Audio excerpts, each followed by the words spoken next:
Bir briqada işi 8 saata, digəri isə 9 saata görür.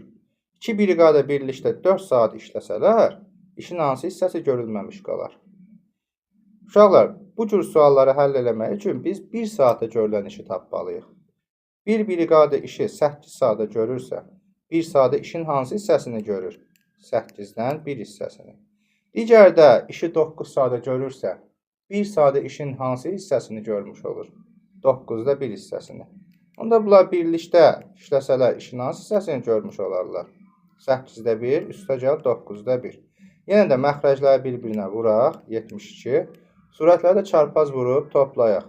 9-u 1-ə vuranda 9, üstəgəl 8-i 1-ə vuranda 8. Bu da oldu 72-də 17. Uşaqlar, bu 1 saatda görülən işdir. Yəni, 2 fəhlənin birlikdə 1 saata gördüyü işdir. Düzdürmü? Bizə deyir ki, 4 saat işləsələr. Əgər bunlar 1 saata 72-də 17 iş görürlərsə, bəs 4 saata hansı işi görəcəklər?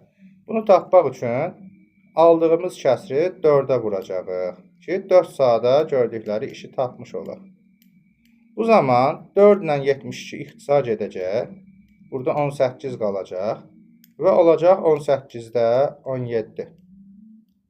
18-də 17. Deməli, 4 saata 18 hissədən 17-sini görmüş olurlar.